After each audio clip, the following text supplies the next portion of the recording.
Welcome to episode number 10 of the Go For Two podcast. I am your host, Jackson Wallace. I got my buddy Lucas here with me. Lucas, it's been a minute. Where you been? What? I missed you. Me? Yes, you. Look, we didn't get to do the last episode because of you. And real quick, I want everyone else is going to know because they're going to see it.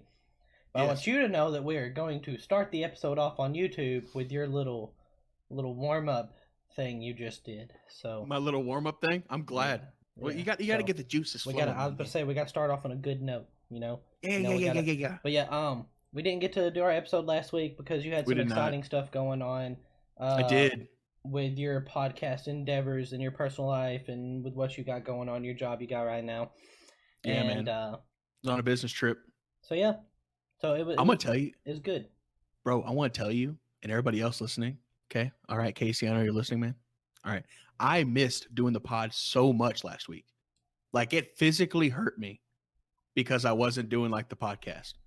Like, I have grown so attached to our time that we spend together here, Lucas. I just had to give you a quick shout out, man. You know, you're great. I'm telling you, you're the guy.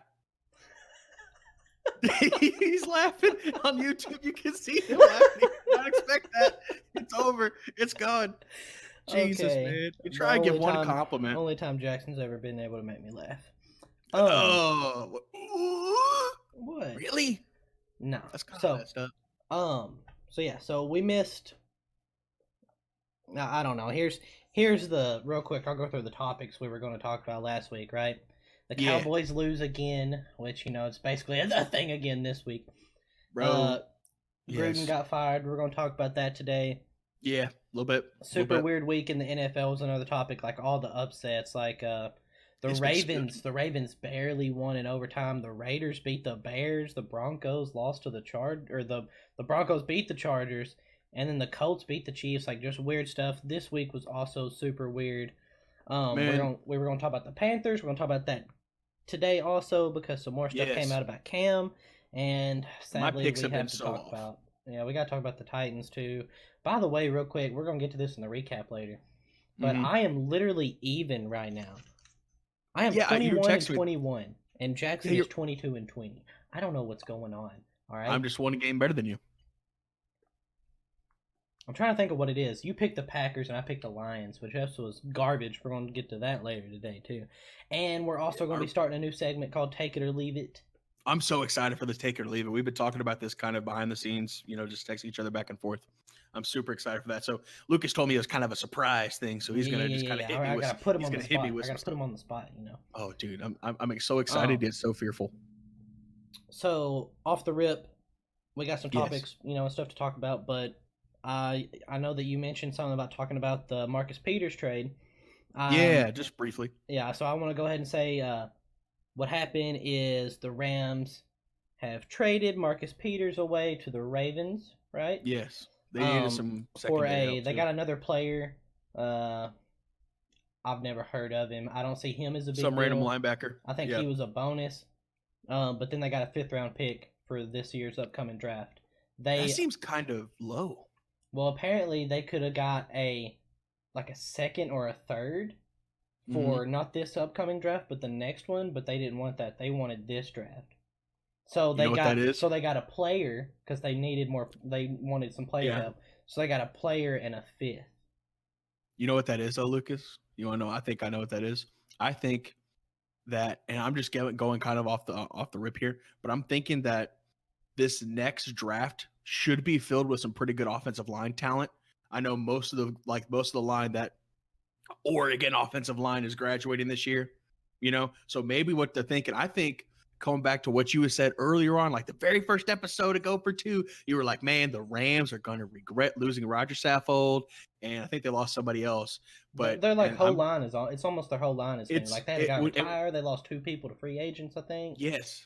And I was talking about that with my dad earlier today and yesterday, and we were like talking about offensive line and the chemistry and the tendencies that you start to pick up on, you know, work with each other so much. It's like, I can speak from my personal experience as an offensive line, working with the same unit for a while. You pick up and you understand okay, my guard, because I play left tackle, my guard, might be a little bit weak inside. So on this play, I need to help him a little bit. Just make sure, like you pick up those kind of tendencies when you're playing with each other for a long time and you bring in a new guy or two new guys or three new guys, and it kind of throws the chemistry off just a little bit. So it takes some time to get better. But if you are suffering an offensive line, the rest of your team suffers too. AKA, we're going to talk about the Cowboys and how we had two missing tackles and how we can't be doing anything without two missing tackles. And Lucas is waving his pencil or his pen in agreement. So, yeah, it's insane. I just want to touch on that real quick. The offensive line woes. Bro, are you as depressed as I am? My whole franchise is falling. Do you see this logo? I see that nice jacket you got on. Yeah. That's actually really nice. Yeah. By the end of the season, this logo won't exist anymore. The whole team's just crashing and burning. It was so sad to see, and I know we'll get into that a little bit later. But I'm telling you, the past 3 weeks we've been on a struggle lately. Like just all of us, me and Lucas both together in terms of like the Cowboys and the Titans and our favorite teams. Like, of course, we're still loving to watching football, but it's always a little bit better when your team wins that week. It's been rough. The Depression Pod episode 2. Here we go. Yeah, this is bad. Off the rip, Lucas. What we got? But that Marcus Peters trade, that's huge for the Ravens who are struggling with the secondary. I think that's really going to help them. Not that they really need all the help in the AFC North because, they should run away with it. All right. I feel like you got something to say about that. Okay. I'm just depressed. All right. I'm trying to clear my thoughts. All right. When I say that I have been losing sleep, I am not. Look. Right now, at this very moment, it is Tuesday, 7:02 p.m. Yes, it is. All right. Mm-hmm. Spooktober 15th. Spooktober 15th, brother. That's right. Yesterday at the press conference for the Titans, and I wasn't going to talk about the Titans till later, so this is just going to be a little side. We're getting off track a little bit. We're going off the rails. We really are going off the rails. That's all right. It's the first one back. So, Vrabel came to the podium or whatever, and he, first question, of course, is who's going to be playing this Sunday, Mariota or Tannehill? And he was like, I will get together with John Robinson, that's the GM, and we will tell the players and tell the people involved and let y'all know. They would come to a decision by yesterday afternoon and then let everyone know, like, by the end of the day or whatever. And I don't know anything.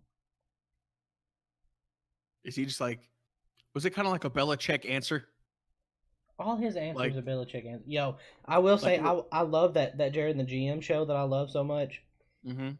Jared was at the press conference, and he asked him, he said, so, before you came here and took over the Titans, Mariota was a Pro Bowl quarterback that had just took us to the playoffs and beat the Chiefs in the first round of the playoffs. Mm-hmm. And won, like, our first playoff game in, like, 8 years or something stupid, And since then, he has regressed. Why do you think that is? Ooh. And he said, I guess I'm just a bad coach, Jared. Okay. Like all his answers, like you ask about a player, he gives you a team answer. Like that's all it is. Because he's, like, that's where the bulk of his career was with the Patriots. So. Isn't that interesting? How kind of like being under a coach as a player or being under a coach as an assistant coach or position coach in different, like on different teams, how you kind of start to accept and bond with that team's culture. And then you start doing things that way, right? Like you can talk about like Belichick's tree, right? With Josh McDaniels and winning. That's what exactly does it. Winning brings everything together. That's true.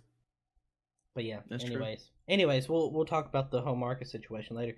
So the first thing is the Cowboys. All right, you're doing this to me off the rip. Okay, I have an excellent title. The Cowboys go from 3-0 to 0-3 because they were on a 3 streak. Now they're on a 3 streak, losing. Just the other direction. Yeah.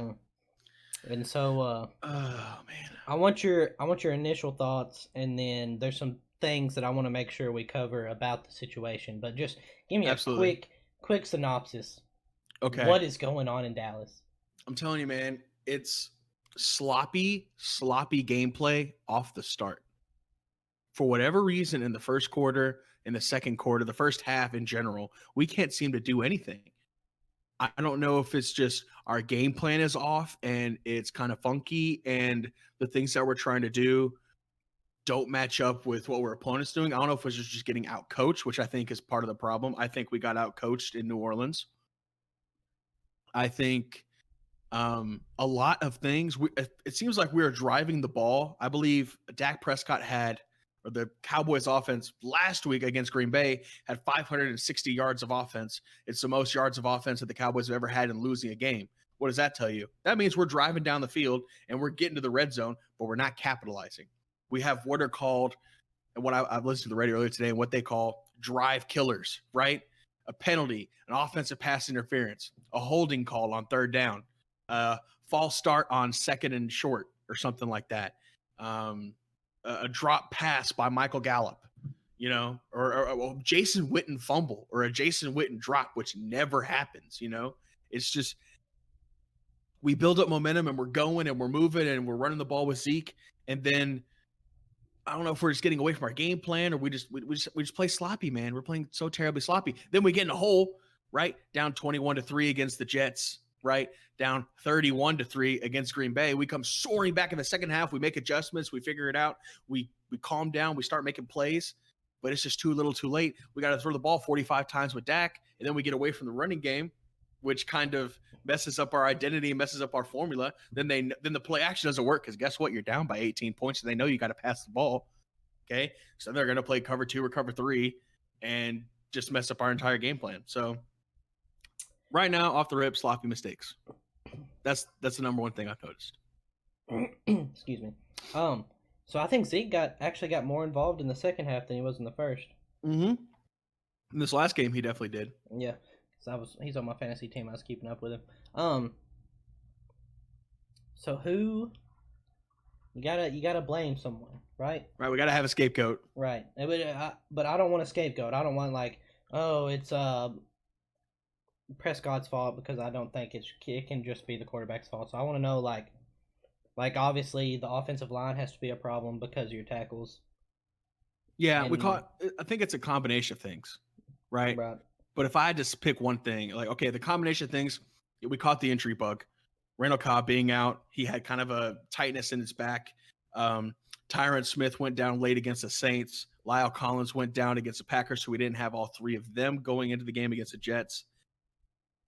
And then Amari Cooper with the thigh bruise, kind of re-aggravated his quad and his thigh during the first drive. So you take him out of the equation. Okay, so we take our top 2 receivers and our top 2 tackles out. I'm not going to blame it just on injuries. I think we should beat a team like the Jets, right? Even without those players. But so we caught the injury bug. The number one thing, though, if I had to nail it down, I think it's coaching and Jason Garrett. I'm going to tell you one thing, okay? I was watching the game yesterday. I was watching the game on Sunday. And I think it was right after a drive, right after a missed field goal or something. I think we had missed a field goal. And Jason Garrett's on the sideline, clapping it up, doing his thing, right? He's clapping it up, but he's trying to get his players back in. He reaches out of his hands. He extends his hands to, like, high five his players. Okay, we're going to be fine. And there was 4 Cowboys, and not a single one clapped his hand or like, yeah, coach. And I was like, locker room's gone. It's over. They for whatever reason, Jason Garrett's lost the locker room. He doesn't have them. They don't respect him. There's not a culture in Dallas. It's okay. Well, we know what mistakes we're making. Yeah, we're making a dumb penalty here, or bad throw there, or a missed block here, or a bad cut here. Like, it's sloppy football, and I think that starts with the coaches. Right. I don't know what you think about it. So what do you think about Mr. Jones and his comments?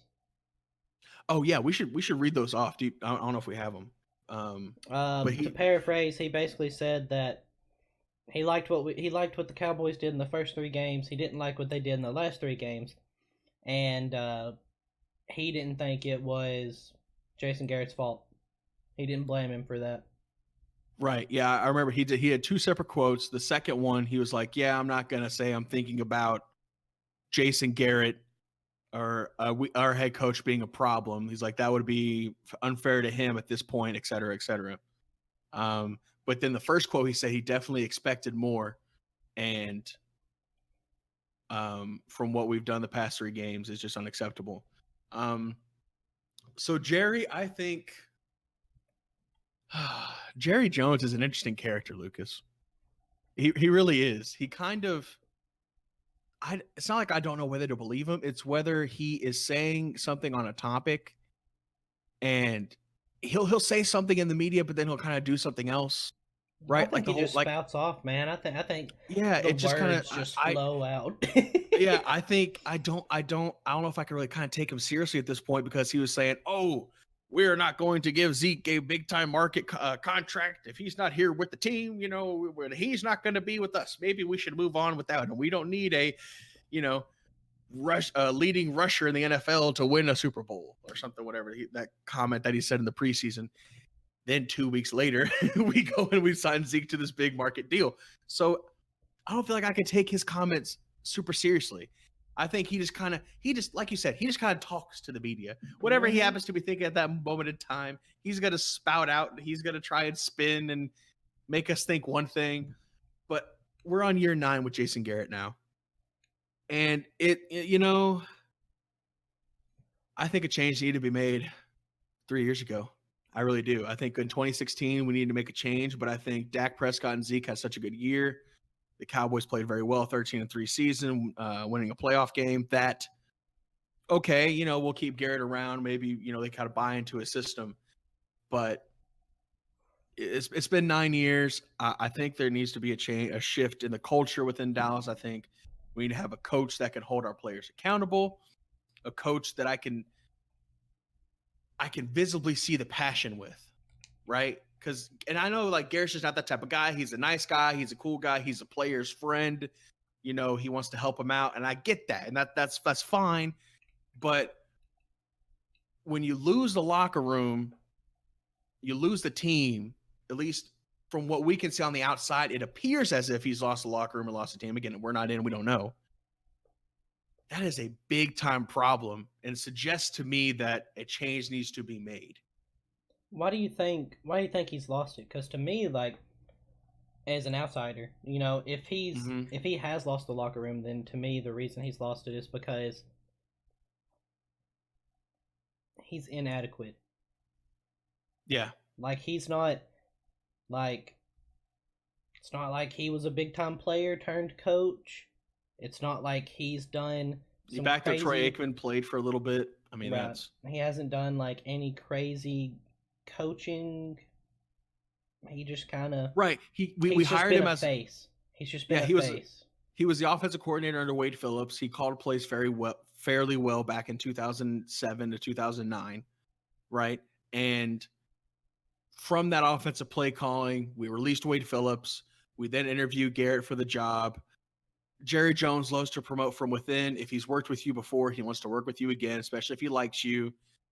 Doesn't really matter kind of your results or how you are. If you're a good person and a good guy, which I don't doubt Jason Garrett is. I bet he's a wonderful human being and a really nice dude and a brilliant coach in his own sector and his own schemes. But um I just don't think it with the personnel we have right now, I don't think he's the coach that we need. I think he needs a very specific model to be successful. And Yeah, if for whatever reason we stray away from that model, it we have trouble. I just don't think he has what it takes to fill the shoes of a head coach. Now, I think he'd be a great coordinator. right, like he could be a coordinator or an assistant coach, and like he can fit that in. He can fit the bill there, but he can't. Seems like he doesn't He's like not a being the head bad guy. coach. He's not a leader. I feel like Yeah, I'm not just like I don't disagree with you. yeah. Um, You so know I'm who I've been thinking saying I want for the longest time? who? You know who I want? I want Bill Cowher. I want to get him off the CBS desk. I want him to bring that kind of steel curtain like defense, powerful presence in the locker room and on the podium and on the sideline, and him screaming at his players and getting them in line like I feel like the Cowboys need a kick in the rear. I really do. Like the team is too talented across the board on both sides of the ball. We spent way too much money for them to be playing mediocre football the last 3 weeks. And it's not like and the thing is, we've been in games. 2 minutes left, we're down 21-3. 2 minutes left, we have a chance to win the football game with Dak Prescott. He brings us back, right? Against Green Bay, we're down 31-3. We come roaring back in the fourth quarter and have a chance to win the football game. It's not like we're a bad team or we have bad personnel or the Miami Dolphins just have no talent. We're loaded. We're loaded with people. But we just don't have the right leadership, the right scheme, the right fit to utilize our players accordingly. And that's why I think we need a change. I think it comes down to Garrett. And you know what I've been hearing around the Cowboys radio, the ESPN local channels this week? Yeah. I'm going to ask you this question with the Cowboys. Is Jason Garrett playing for his contract extension this week against Philly? Is he playing for his coaching career? I'm gonna say no because you're tied for first in the division right now. So I mean, if he takes you and you make it to the playoffs, I mean, last year it looked like y'all didn't have a chance to make the playoffs, and you turn it around and make the playoffs. Like, yeah. I don't think he's coaching for his job. I don't think he is Sunday. Yet. I think he's coaching for his job this season. Yeah, for sure. I really do. Because it's a contract year for him. It's a contract year for Dak. Obviously, we're going to re-sign Dak, and he's going to get a good deal. But Garrett, I think especially if we miss the playoffs, he's definitely out. 100%. But I think we have to take the next step, right? We won a playoff game last year, right? We made the playoffs the 2 years before in 2016. The only year I think we missed the playoffs is because Zeke was gone the first 6 games, so that kind of threw us off a bit. But it's like, okay, we won some playoff games. Now it's like, all right, we won the divisional round, or we won the wild card round. We got the divisional. It's like, we got to get to the NFC Championship game, man. I mean, I feel like that's logically the next step: the NFC Championship game or the Super Bowl. If we keep regressing, then a change has to be made. So I think this season obviously he's battling for his job, but I would be surprised. When you gotta look at the team. You gotta look at the state of the cap. You gotta look at the players you have. Like, it's time to win. Like, this is your window. It's now. And windows of opportunity close so fast in the NFL. They close so fast because of the cap and because you get players off rookie contracts and the draft. Honestly, the draft is so big. Like, excuse me. If you think about, like, I'll use the AFC South. Okay.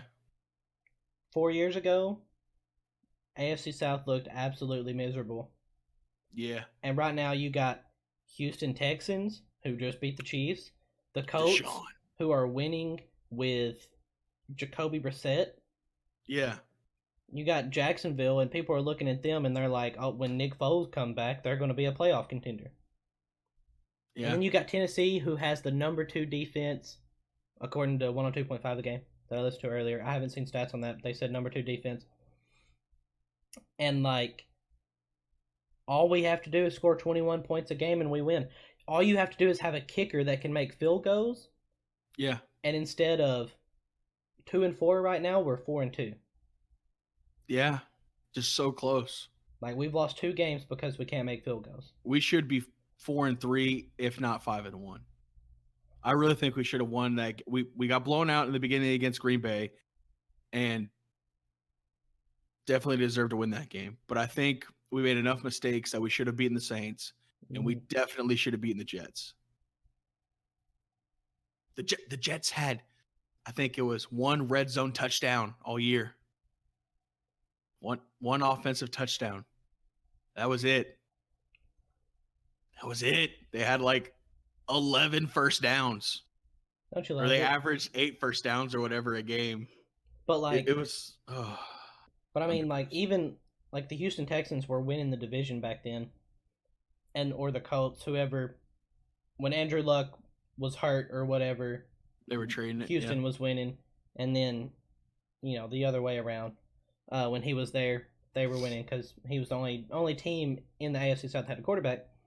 But like we were considered the worst division, and I think now you could argue we're one of the best. Yeah. Um, and that's just the draft. Like if the AFC South is all drafting in the first 10, 15 picks for 5 years in a row, then that You're gonna get some good people. yeah, Theoretically, you should. yeah, that's how it works. So it's frustrating. It is frustrating. Overall, I'll give you a recap on the Cowboys. Sloppy play in the first half, coming out very, very slow, right? Inconsistent. We play really good in the second half. Now, if we can just play like that for the full game, I think we're in good shape. Cut out the sloppy mistakes, I think we're good. I think a coaching change needs to be made, hopefully sooner rather than later. But I expect one to be. I hope a change is made at the end of the season. Caught the injury bug, should be able to come back from that. We should have both tackles back this week. Cooper and Cobb are both considered day to day at this point, so we'll see. And feed Zeke, man. Feed Zeke. The Cowboys are 1-9 when he rushes for 75 yards They or are less. not. They're just not giving that? Him the carries 1-9. he needs. 1-9 when Zeke runs for 75 yards or less. If he runs for more than that, the Cowboys, I believe, are, I don't know the numbers, but like 20-5. So feed Zeke and feed him early. We aren't built for, the Cowboys definitely aren't built as a team to come back from games. They're built to take a small lead, run downhill, feed Zeke, score a field goal. I gotta stop you. Stop you. What's up? Trade just went through. Really? Former Jaguars cornerback Jalen Ramsey is being traded to LA Rams for 2 first-round picks in 2020 and 2021 and a 4th-round pick in 2021. He just got traded to the Rams? Just now. What? Mm-hmm. Right. Okay, well, give us your give us your instant reaction then, Lucas. Number one, I don't think he's worth that, but I think the Marcus Peters trade makes sense now. Yeah, I agree. 2 first-round picks in 2020 and 2021. That's a huge price. Yeah, 2 first-round picks. So you're getting a first round in 2020, a first round 2021, and then you're getting a 4th round in 2021 also. That's huge for the Jaguars. That's absolutely huge for them. Yeah, I'm upset. Because they haven't really been playing with Ramsey lately, and obviously he wanted out. But if you can get 3 high picks like that over the next 2 years, you can completely rebuild your team. That's so crazy. That is huge. Why would I don't understand. Look, why would you give up 2 first-round picks and a 4th, which is a big deal. A 4th is still big, for a guy that you have to sign on a contract who wants to be the highest paid cornerback in the league? Yeah, because their defense is struggling significantly, and obviously the Rams are having a lot of woes. They're missing their running game with Todd Gurley. He's obviously not the same anymore. But that, I think, could be coupled in with the fact that their offensive line continues to struggle and has been an issue. So that actually brings up a whole new thing. Your offensive line is significantly struggling, and you give away 2 first-round picks and a 4th for a corner that you have to pay, who can help you now. That means the Rams are going in on this year. They're going all in.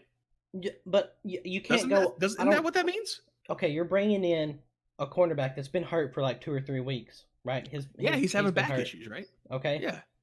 Your other starter, Talib, is on IR now, I'm pretty sure, right? He is. So you get rid of Marcus Peters. Now you just have Ramsey. And you hope Talib comes back to make a playoff run, and then you have 2 shutdown corners. Plus Aaron Donald. But Clay Matthews is hurt. This what this tells me. Just off the rip, I haven't done any other research. Off the rip, this tells me that they think they're going to get all their players back for a playoff push, and they're going to try and make a deep run, and that they believe that they can turn it around. Because you get rid of your we were just talking about how important the draft is. 2 first-round picks is almost unheard of, especially for a player like that you have to sign. I cannot believe this. They're going all in on Jalen Ramsey. I hate that these players can just get what they want. He can't change them like that. Right. Like you can't argue going from Marcus Peters to Jalen Ramsey. Oh, boom, Super Bowl. Right. I would have said now if Jalen Ramsey went to Philly or Baltimore or something like that where they really have a need for secondary and that's kind of one of their weaker points. And I'm not saying he's not going to make a big impact. A player like Jalen Ramsey is going to make a big impact no matter where he goes. But is he really that much better than Marcus Peters? I think he is better, but it just seems weird to me. He's got a back injury. You have to sign him. He wants to be the number one paid. Well, that's why they got rid of 2 first-round picks. That's part of it. They can't sign the first-round picks the next 2 years to anything because they're spending all that money on Jalen. And how do... They're betting on their team now for the next 3 years. But he has to accept the contract, and you're going to have to pay him more than Florida was going to pay him, than Jacksonville was going to pay him because of the tax. Yeah. Exactly. I'm sorry, by the really... way. If anyone here hears the people outside, there's a car playing some music, and so you might hear some thumping. You can really only hear it when you're talking. But anyway, at least for right now. So yeah, that tells me that the Rams believe they can re-sign him. That the Rams are going to say, "Hey, I know you were having problems with Jacksonville, but we're going to treat you right, and you're going all in on your roster for the next 4 to 5 years because you can't really afford to sign anybody else." And or trade to get anybody else or draft anybody else. I feel like they overpaid for Jalen Ramsey. That is a big time overpay because you have to pay him. Exactly. They have cap issues. That's why they lost their whole offensive line. Yeah, man. They're going all in on Goff and Ramsey, my friend. Goff, Ramsey, and Aaron Donald. The Titans ain't said nothing either. I'm putting my phone down. I'm sorry, I had to. I was like, while Jackson's talking, I'm going to sneak off over onto the Titans Twitter and see what's... Nah, nothing. Nothing? Nothing's going on? Wow. Well, yeah, that definitely makes the Marcus Peters trade make more sense. Breaking news here on the Go for Two podcast, Does it make more sense? It makes more sense why you would trade him away because you want to get another pick and you want to offload cap space for next year. Doesn't it? You don't want to pay Peters. You know you're going to have to pay Ramsey. You can't pay both, and you want to keep Talib, I guess. Although I would keep Peters and Ramsey as opposed to Talib and Ramsey. Peters has a lot more upside, and he's a lot younger. Talib's been playing for forever. Yes, he's probably more physical than Peters, but Peters is definitely more versatile. In my opinion. I'm not a fan. Not a fan at all. The Jaguars should definitely be able to. That. I'm real upset about that. Be able to rebuild their team in the next couple of years. I mean, where do they don't have to rebuild. I don't like. What is there to rebuild? No, but what I'm saying, they can really. But the importance of the draft, they can really add some solid people. You have 2 first-round picks this year. That's 2 first-round picks. They can add superstars. They're not just adding solid people. They're gonna go draft a quarterback with one of those. Yes, absolutely. And let him sit behind Foles or whoever, Minshew. Yeah, they're going to draft a quarterback this year. You're probably going to... Who do you think they draft like a top-tier wide receiver? What do they need now? I mean, they probably need a corner. Yeah, but you can find a corner in the second round. Yeah. Yeah, probably go after... That'll be super interesting to see what they do with that. Quarterback, wide receiver, and then a cornerback. I say the Jaguars won that trade. The Jaguars definitely won that trade. Dude wasn't even playing for them. Y'all let us know in the comments who won that trade. Jaguars or Rams? I'm so upset. Give us your 2 cents on the Go for Two podcast. Ooh, did you look at the power rankings? I did, and I'm upset. The Cowboys are 11th, and at number 10 is the Buffalo Bills. Bro. Are you kidding me? The Buffalo Bills? Right now. Everyone's buying into the Bills, man. They got some mystery magic to make an NFL kicker miss 4 kicks. Yeah, they're doing something on that sideline. They're deflating the balls or something. They're deflating the balls. So they bring out the cheerleaders to the edge of the sideline to distract the kicker or something. They're doing something. It got me upset. Yeah, bro. It's insane. So last week we didn't get to talk about it because we didn't have the episode, but Washington fired their coach. Yes. which is Also part of not the a reason I fan. think that people are talking about. Okay, well, if you could fire Gruden, then can you fire Garrett? I mean, someone's already fired a coach midway through the season. I have here the records of the different Washington coaches. We can go through just really quickly. I think this is a. I heard a point made. I believe it was on Other Disputed or First Take. Might even been Get Up. But someone made the point, and I'm curious to what you think, that the Redskins' problems aren't necessarily with the coach and coaches that they've had. It is an identity crisis throughout the entire organization, from the owner down, from the GM down, that they haven't drafted well, that they haven't been making free agent plays, that the signing of their coaches have been very questionable, and that's just kind of across the board. They need a revamp. What do you think? My first note, my first little bullet on this is GM has killed the team. Yes. Or not GM, but the owner. Sorry. Yes. The owner has completely, because he wants to be all hands on, right? He wants to be all up in it. Mm-hmm.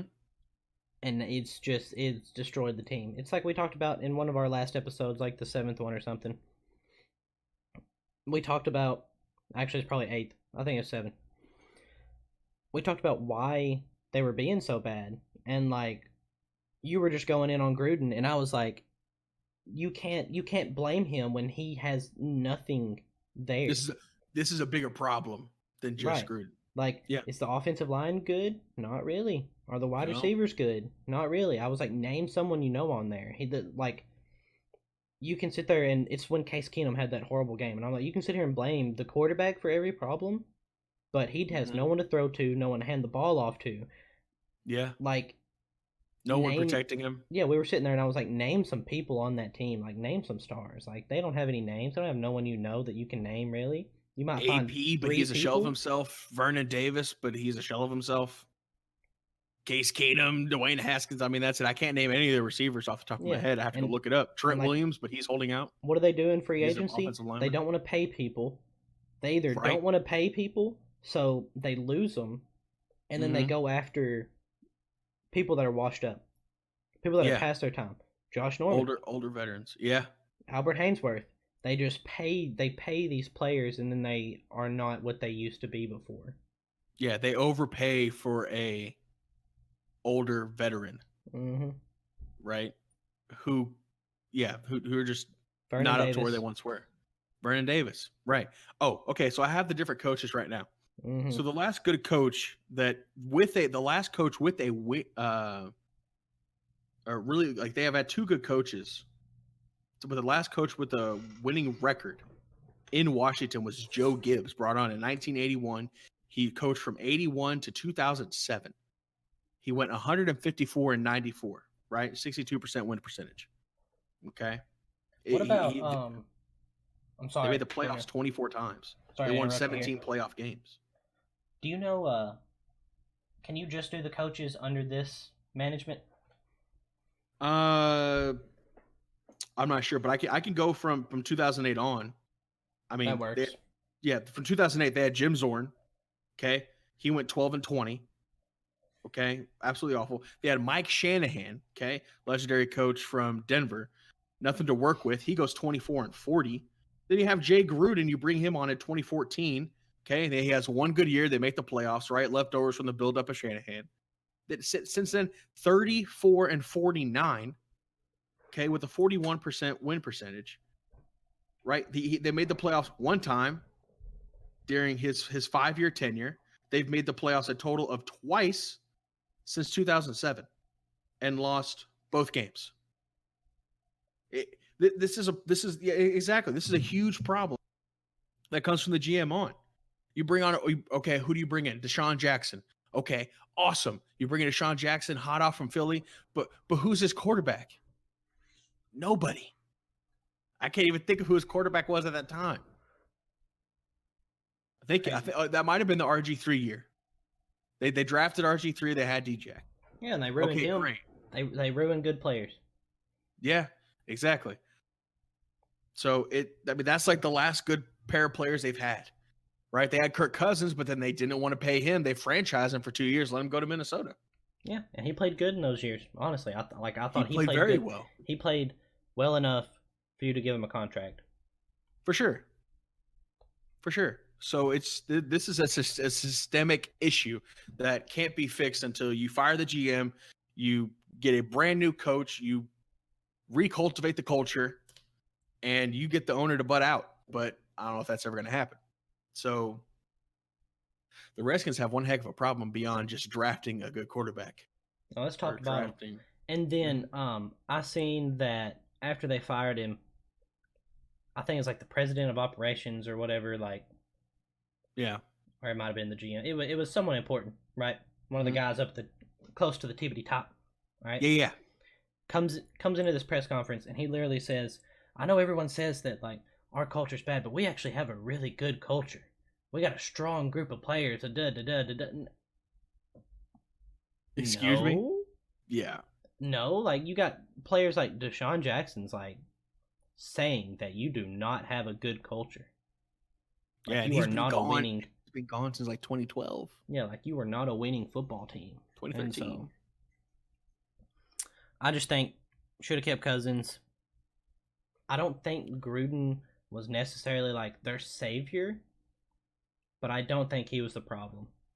I think he wasn't the only problem for sure. Yeah, and I'll say this. I'll say this later when we talk about Marcus. But I don't think that he was necessarily the disease. I think he was a symptom. Right. Like if he had more to work with, he could have done better. If they had done better free agency, if they had drafted better, maybe if he had more I don't know how much input that he had. You would assume a head coach has a lot of input on what he wants to build his team around. Right. You would assume. So whether the GM gave him that control or not, I'm not sure. Now, Jay Gruden, obviously, he did a bad job as well. I know he didn't have a lot to work with, but oh yeah, definitely a problem. I think it's hard to justify firing someone when you're just going to plug someone else in there. It's going to fail. Right, because they can't really fix the problem until the end of the season. Right, they're probably going to go pick up a college coach with an offensive mind. That's what everybody seems to be doing these days. That's how it goes, ain't it? Yeah, it's a transition period in the NFL. What's next, Mr. Lucas? So Mr. Cam is ready to start practicing again.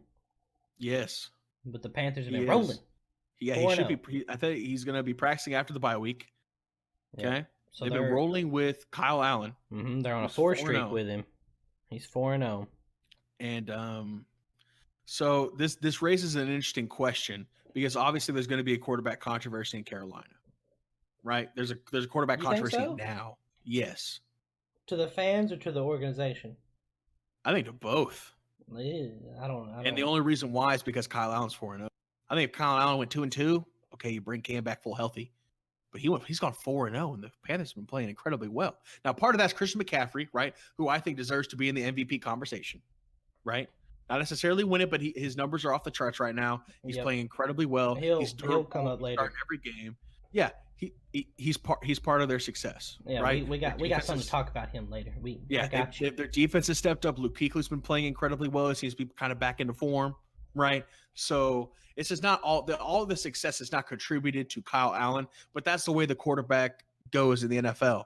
If you're losing, you're going to get blamed. If you're winning, you're going to get all the praise. You could go in. The quarterback could throw for 400 yards and 4 touchdowns, and the defense could like lose the game for you, but the quarterback gets blamed.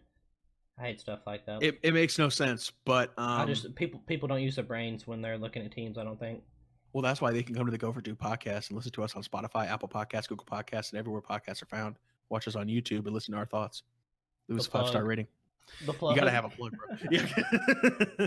But I mean, what do you think? I mean, I got this Superman shirt on, okay, for Super Cam. All right, and here's the thing: I don't know if Super Cam's coming back this year. Listen to me. Cam Newton is going to come back and play. I think Cam Newton definitely has a shot to be back on the field as a starting quarterback in that position. I think he's earned that right. doing what he's done for the organization, there's at least going to be a discussion. But I don't know if Super Cam will be back this year. He seems to be having some injury issues, right? And when you have a quarterback, apparently like Kyle Allen, who has gone 4-0 for you, they've gone into the bye week. You can afford to give your starting quarterback that extra rest time to come back fully healthy. That is a luxury not all teams have. So I will be curious to see how Cam Newton is upon his return, because he said he wasn't coming back till he's fully healthy, but now he's getting ready to practice again. So that tells me if he's getting ready to practice again, getting ready to get back on the field, that tells me he's ready to go, right? I would assume so. So we'll see how he is, because obviously the first 2 games he was struggling, right? It didn't seem like his arm strength was there. His mechanics were a little off. Maybe he was a little hesitant with some certain moves and his footwork. So I don't know. It's going to be interesting. What are your thoughts, Mr. Lucas? Is Super Cam coming back? I don't think Super Cam will ever come back, but I do think Cam's going to come back because at the end of the day, I think Cam Newton is a better quarterback than Kyle Allen. I think you can say that right now. Yeah. I think what you need to think about is what were the game plans for the Panthers going into the games with Cam, and what are the game plans for him now? They're not going out there and they're saying Kyle Allen's going to throw for 3 touchdowns and win us this football game right here now. Like, this is what's going to happen. He's going to manage the game for you. Exactly. And so they're building around they're game planning for the rest of the team to do better in their own jobs to make the quarterback not look as bad. They're just playing different. Exactly. Like, they're game planning completely different. And so I think if you bring Cam in, I think Cam can play the same way, manage, but then do an even better job.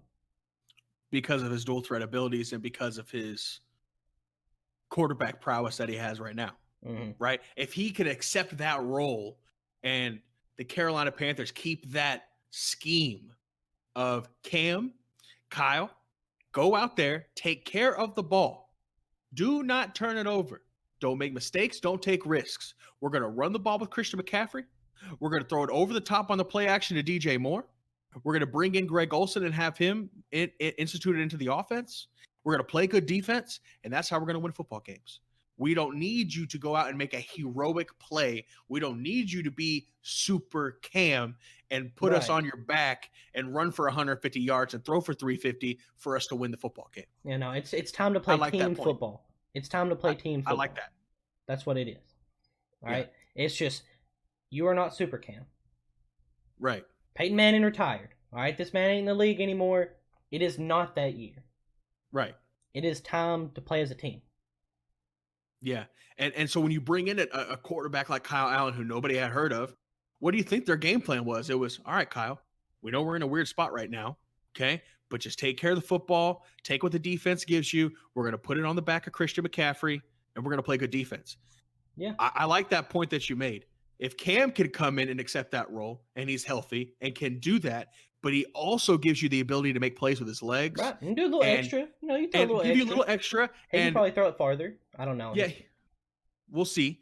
And he could, one play of the he could give you positive yardage out of nothing, 2 plays of the game, and convert 2 third downs out of nothing for you. Then maybe you're in good shape. I like that. We'll see. But I definitely think there is a discussion that definitely needs to be held when you have a quarterback like Kyle Allen that brings you at 4-0. Then you have Cam Newton, who is struggling. Obviously, he had issues with his health and injuries, right? So I definitely think the organization is going to have a discussion. And I think Cam Newton can afford to take as much time as he really needs, because it's not like the Panthers season is over without him right now. I don't. That's my thought. I think the only reason Cam doesn't come back, I think if Cam doesn't come back, that is the team sending a message to everyone else and sending a message to Cam that you came back too early. I think that's the only reason. The only reason he doesn't start when he comes back is because he came back and he was like, "Well, I can't let this guy go 4-0 for me take my spot and lead my team." Because if he comes back and he's like came back a little early because he's feeling that pressure, I think the coach is sitting. Yeah. Now let here's this hypothetical. Okay, let's assume Cam comes back. Let's assume he comes back a little too early, re-aggravates an injury, or gets benched by the coaches because they knew he came back too early. Mm-hmm. Does that create a divide within the team to where Cam seeks options elsewhere at the end of the year? Maybe they seek a trade option for Cam because there's all these teams out there that definitely need a quarterback, right? Miami, I think Chicago with Cam, like a healthy Cam, would be crazy, right? Instead of Mitch Trubisky. Right now, Kirk Cousins is playing very well, so I don't think you really kick out Kirk Cousins. You can't really afford to with his cap space anyway. The Bills seem to have bought into Josh Allen, but you could think of several teams that could benefit from a healthy Cam as opposed to a Josh Rosen or Ryan Fitzpatrick or a Jameis Winston. Maybe even Tennessee takes a look at him. I was going to say, so I've been seeing some rumors about us trying to trade for Cam Newton. If we trade for Cam Newton, I will not go to a single game. Really? You're not going to get you a Super Cam Titans jersey? Why would I want Cam Newton on the Tennessee Titans? He is the complete opposite of what the Titans are. This dude cares more about wearing his Gucci hats with his matching Gucci flip-flops than he does about going and winning football games. Okay? So then why should the Carolina Panthers want him back? Why not just go with Kyle Allen and develop him? Because that's their guy. Like they're too heavily invested into him now. He's been there for him. And at the end of the day, the best player is supposed to play, and a healthy Cam is better than Kyle Allen.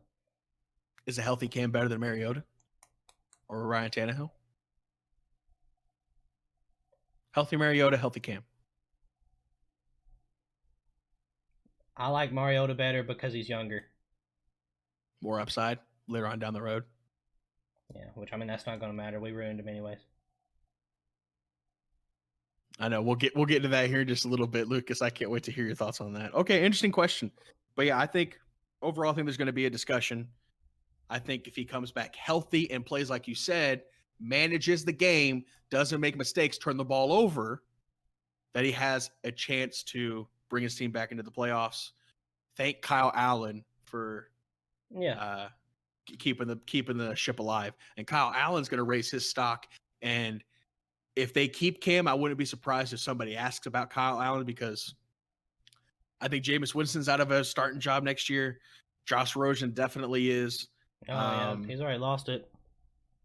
Right. Eli's obviously going to retire, but they have Daniel Jones. I think Phillip Rivers isn't too far from retiring, probably another 2. Pittsburgh has questions at quarterback. The Titans are going to get rid of their quarterbacks. Yeah. Did the Bengals move on from Andy Dalton? I think that's a good question. So there's about 5 or 6 different places, I think, where quarterbacks will definitely be shuffled at year's end, where Cam honestly can start on any one of those teams. And somebody's going to be asking about Gardner Minshew, and somebody's going to be asking about Kyle Allen. So, next up, did you watch the game last night? Did you watch that Monday Night Football game, Lions Packers? I did not. I was out with. We were dealing with some stuff over at the house. Mm-hmm. But I got to watch kind of the beginning of it. Last time I saw, the Lions were up 10-0. But I heard a lot, but then Green Bay comes roaring back, wins by a point, and then I heard there was a lot of penalties, Mr. Lucas. Some questionable stuff, right? Some questionable stuff. So this is the newest penalty ruins a win for a game, or a win for a team. I mean, like, just whoever wants to, you can go back and you can look at the bad play calls and stuff.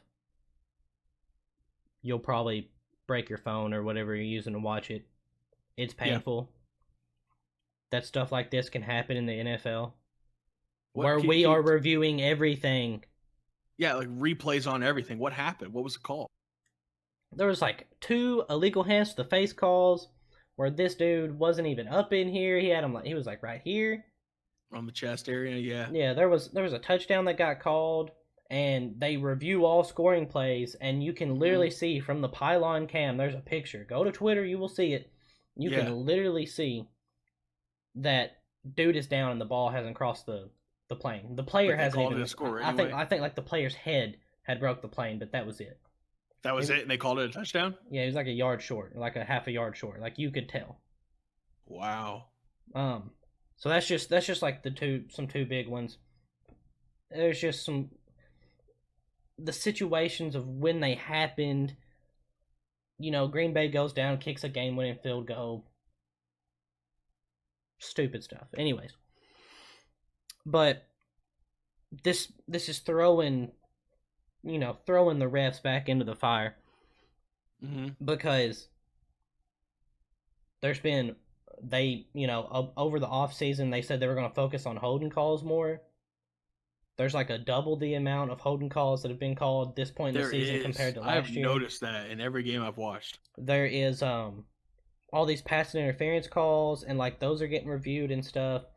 And like the Texans, so Tony Dungy was saying that he thought the turning point in the Texans-Chiefs game, right? The Chiefs are driving down the field. Well, okay, so you know what I'm talking about. The Chiefs are driving down the field, and Travis Kelce, the pass interference call that got called on the defender on Travis Kelce, and then they picked the flag up and said it was nothing.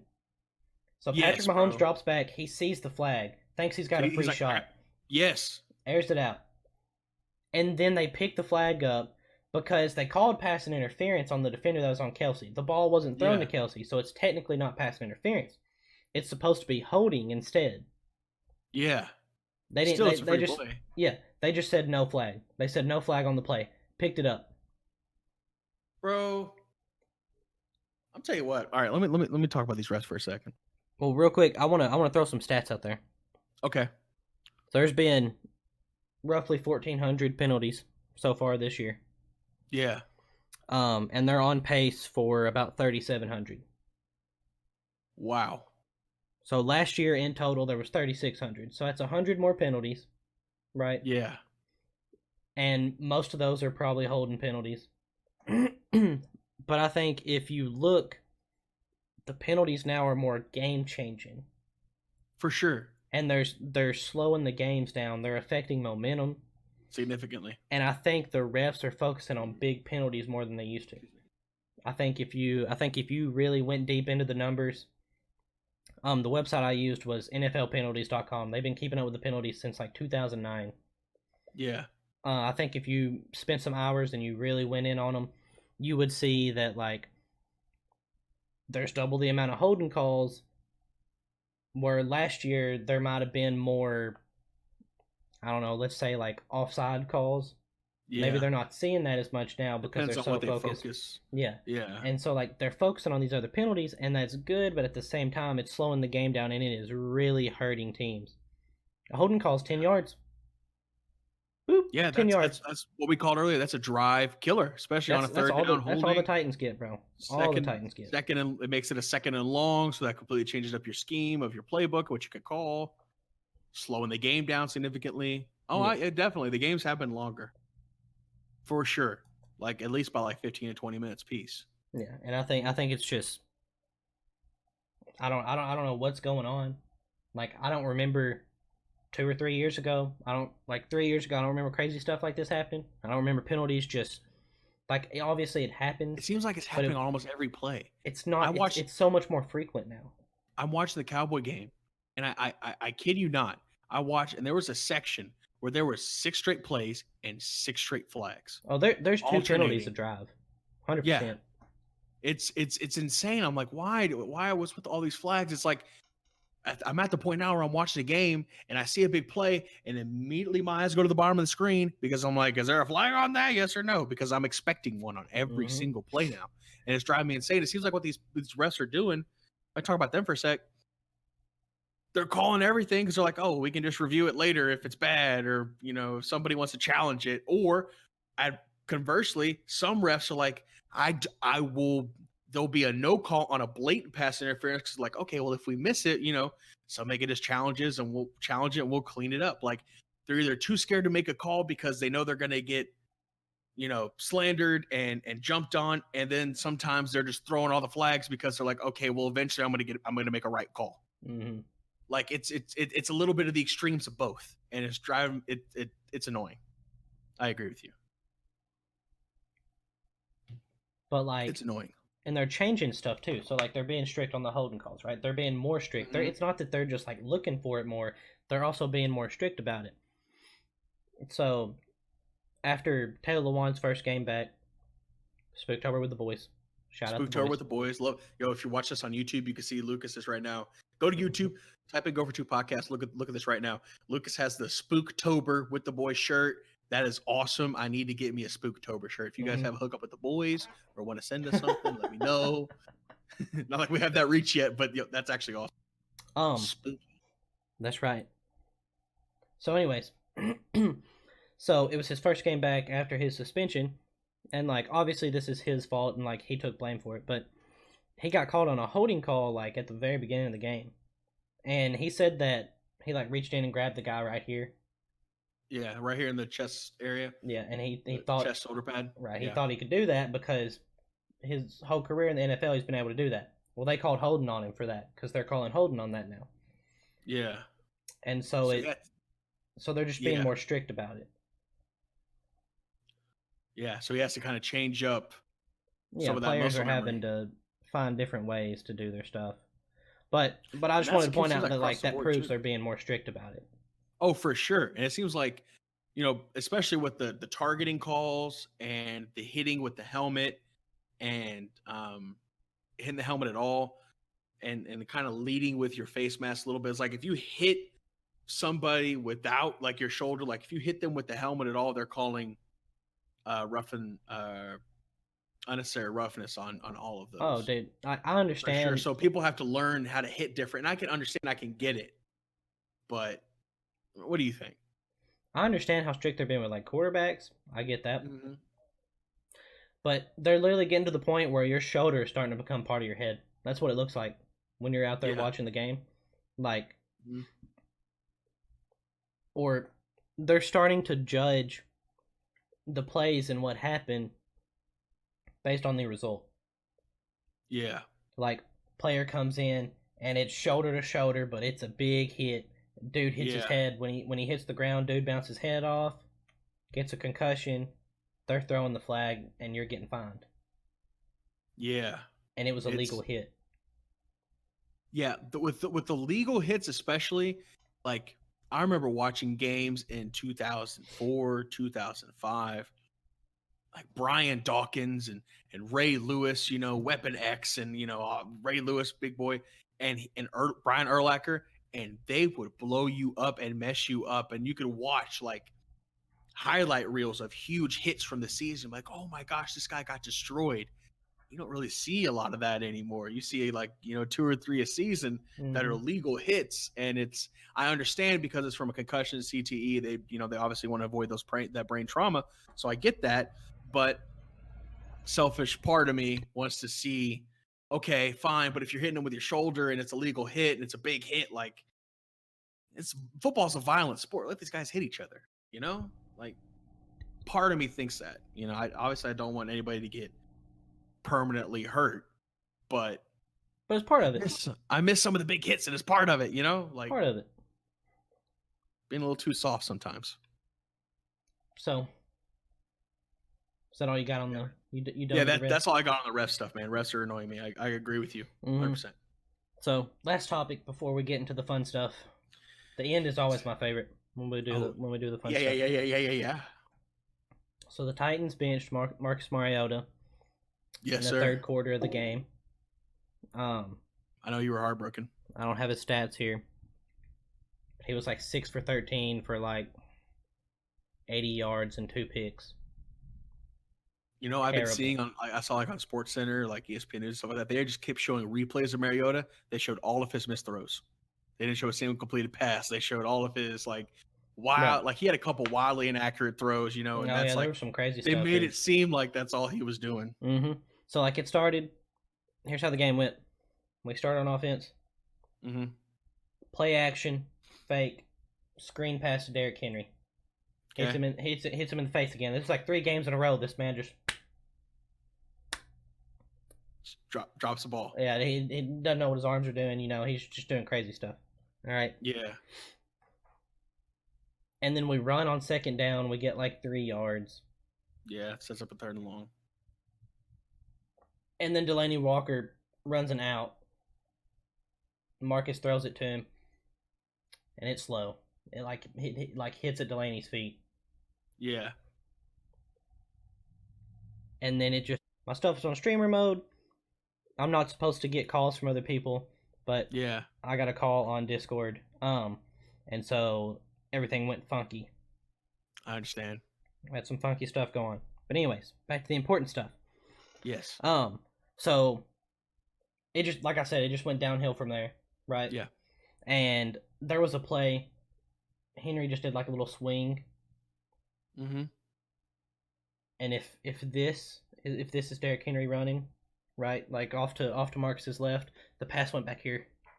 Like Henry looked like a clown, like trying to turn around to even attempt to get this ball. It was like 5 yards this other way. Yeah. And that pretty much summed it up. The defense played awesome. The defense played great. Held them to 16 points when we could not do anything on offense. Like absolutely nothing. And I think Marcus just had a bad game. That's obviously not who he is. Right. On a normal basis. Like It kind of happened at the worst moment.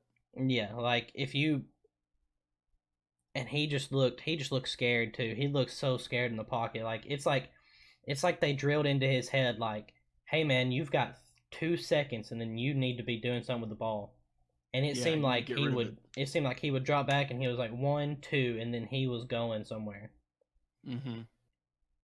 And so, of course, that, when the Titans have allowed 29 sacks. We're leading the NFL. We're on pace to break the record for for sacks allowed. And I think that when that is happening and you're not getting any help from your offensive line, your run game isn't getting anything going. We had 45 rushing yards last week, I believe, in that area. Ooh. The Tennessee Titans lead the league in negative rushing plays. Oh, no. Yeah, you can't have that. Derrick Henry has I seen a stat said that he had the least amount of time from the time that he gets the ball to the time that he gets hit. It's like 1.8 seconds or something like that. It's like the average amount of time. Just get blown up at the line of scrimmage. Literally, like I watched it and it was like Derrick Henry run 6 yards, good looking run. Okay, 2nd and 4, we'll run the ball again. Loss of 2. Tackled in the backfield. Like then you have a 3rd and 6. Yeah. Yeah, just getting blown up. Roger Saffold. Okay, yeah. Let me know about Roger Saffold. After the game, talking to the press, this man had the audacity to say, "Yeah, I know. It seems like we're blocking for forever sometimes, but it's my job as an offensive lineman. Is I need to keep blocking at those times. I just need to keep doing my job." Blocking for forever? Did you hear what I just said? We lead the league in sacks. And we lead the league in negative plays. The contact on your halfback. Exactly. And where do you think we're trying to run the ball the most? To the left, behind Taylor Lewan, Roger Saffold. That would be the logical. Because every time we run to the right, our right guard gets blown up. Yeah. Yeah. And so, I think Marcus, his bad play yesterday was bad Marcus. But I think that's the only game that's been bad Marcus. And I think you owe it to him and you owe it to yourself as an organization to start him again Sunday. And to play him for the rest of the year, honestly. He played so bad. He's not going to play like that again. It's impossible to play that bad. That's the worst game of his career. Yeah. You can't have another one of those, right? And you have to blame yourselves almost. Like this dude is getting hurt every play and you've been preaching to him that he needs to stay healthy. It is a total offensive side of the ball failure. That's what it is. It's like bad coaching. Yeah. Bad offensive line play. Bad play calling. Derrick Henry whiffed on a linebacker blitzed, and he was quarterback got blown up, dude. Well, no wonder he's scared in that dang pocket. And so I'm just, and it's not just sacks. I think we lead the league in hits too, in quarterback hits. Yeah. You know, and the offense is so bad right now that our defense is getting no love. We're like fourth in sacks. Number 2 in the league. We're allowing an average of like 16 points a game or 18 or something, just something ridiculous. Yeah, so you get 3 scores, you win. On 3 of the drives of your 3 of your average 15 drives a game, if you score, you're going to win the game. Yeah. And so, like,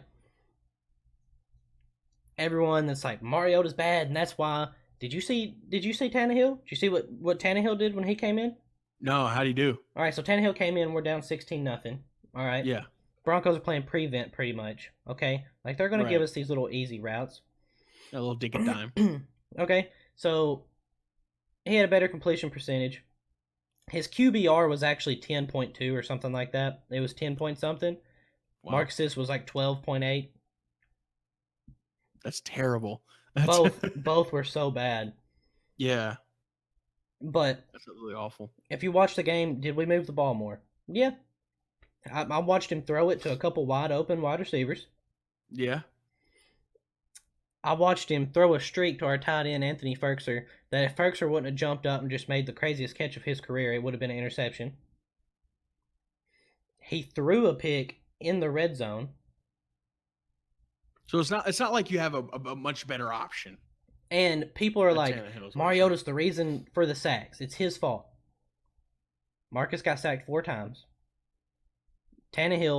Marcus played 2.5 quarters. Tannehill played a quarter and a half. He got sacked 3 times. Once was on 4th down in the red zone. And then he threw an interception on 4th down in the red zone.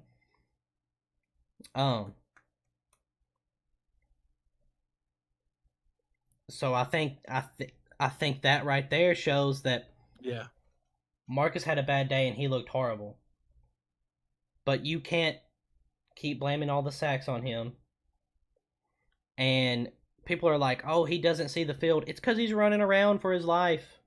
This dude is in the backfield sprinting around. Yeah. So I was going to, while we had the technical difficulties, I was like, oh, okay, let me ask you a quick question. And that was, do you think Marcus deserved to be benched during the game? Oh, yeah. He didn't leave him a choice. So, like, yeah. So I've been thinking all year, because obviously I don't assume that Marcus is going to play that bad. And I'm like, if they bench him for Tannehill, then it's because they're done with him. And they want to see if Tannehill can do something. Even though Tannehill's been in the league for 8 years, we all know what this man is. We have tape on this guy, right? Like they know what he can do. Other teams know what he can do. There's a reason he's a backup. Yeah. But if they're like, Marcus is not our guy, there's no chance he'll ever be our guy, well, then I can see trying Tannehill, right? That's my initial thoughts. Right, if you're completely abandoning Marcus. But Marcus played so bad and had such an off day. Like, I've never seen him look that bad in 4.5 years. Yeah. That I felt like they had to do it. And I don't think, when they pulled him, I think you could tell that Vrabel didn't want to pull him out of the game. Let me talk about Marcus's interceptions. Coming in, he was, one of the few quarterbacks that didn't have any turnovers. Mm-hmm. He threw, his first interception came with like a minute left in the 4th quarter. And we got 3 timeouts, and we're like, hey, we'll drive down the field. We'll see if we can get something going. Yeah. Okay. So we're forcing the ball down the field, and so he forced the ball interception, right? It wasn't one of those where I was like, what the crap was he doing? It was one of those where I was like, oh, okay. He threw in a double, triple coverage. And like I can understand, right? Really tried to go for the... Yeah, like I'm sitting here and I'm like, that was the play call, right? Marcus wasn't like you could tell that's where he was going. That was the play design, was for him to go to the ball there. And then turn around to his second interception in the 3rd quarter. He gets pressure immediately. Dude grabs on him, and he breaks free. Is able to run up in the pocket, and he's got Jennings one-on-one down the middle of the field for like a 40-yard gain, It's on third down. It's like 3rd and 12 or something stupid. And he just aired it up to the dude. And instead of coming to the ball, Jennings stopped and waited for a second. Yeah. The safety came over his shoulder, just cut him, jumped up, caught the ball, intercepted it. He gave his boy a chance, and his boy let him down. Yeah, and then, like, obviously he shouldn't be trying to force it like that, but, like, it's the third quarter, and we're down, what was it then, like, 13-0? Yeah. You haven't been able to move the ball all day. Like, we need something to happen. So, like, I can understand what he was going for. But, yeah. So they benched him for it. That's fine. And I think it's good that we got to see Tannehill play because it wasn't any different. So it kind of letting everybody know, hey, the grass ain't always greener. Right. And so, like, why should you play Tannehill? Tannehill's going to get you the same results. He didn't score any points. If Tannehill's going to get you the same results, then I think for the season you need to look at, and I'm sure that they're trying to do whatever they can to fix the offensive line, but Jackson, it is bad. So bad. It is so bad. Like, the reason Mariota's running around like that is because he is getting pressured on every single play. Okay. And it's up the middle. Right. No, I feel you. So I have a question for you then. It's like, okay, you bench Mariota for Tannehill. Okay, you see what he can do. Obviously, it wasn't much better. It seems to be a total offensive collapse. Does the front office give in to the pressure? Because it's Mariota's contract year. So I have a kind of a two-part here. Number one, do they re-sign Mariota? And number two, if they do re-sign Mariota, do they draft a quarterback or an offensive lineman first in the draft? Before one another. Right. So here's what I think. I think that, which, by the way, talking about the draft, Jeffrey Simmons, the defensive tackle that we drafted from Mississippi State that was an animal, he's been hurt all year. He's going to get to play. Back. He's going to get to play. I'm super excited about our defense. Anyways, got me sidetracked there. Yeah. So what I think is going to happen is Mark's is going to play the rest of the year, and he's not going to play like that. Let's go through the games. So first game of the year, play Cleveland. Smash him in the mouth, baby. There's pressure on him, but Marcus plays fine, right? Like, right. He gets sacked and stuff, of course. But the blood wasn't in the water like it is now. Like, people weren't like, oh, that offensive line is weak. Well, and you knew that Lewan was out, so. Right. And so, and it's the beginning of the year. Marcus ain't scared yet. You know, he's got the mindset that he's going to trust his guys. His body's still feeling good. Right. Marcus plays good. Second game of the year, we play the Colts. We barely lose at the end. Marcus almost gets us in the scoring range again. Some mental mistakes kind of messed it up. But in the end, he overcame it, gave A.J. Brown a catchable ball for a game-winning field goal, and he didn't catch the ball. Yeah, and you had a chance to win the game late. And we missed a field goal on our last drive before that. That would have won us the game. And so that happened, right? Okay. So we lose that game, but you can't just be like, wow, Marcus lost us the game. Like, the whole team, the defense had problems. The offense, we had so many penalties, like, it was bad. Yeah, drop balls, missed kicks. Yeah. Right. We play our next game, Thursday Night Football against the Jaguars. On the road, short week. We're instantly down because Adoree Jackson fumbles the punt. It's raining.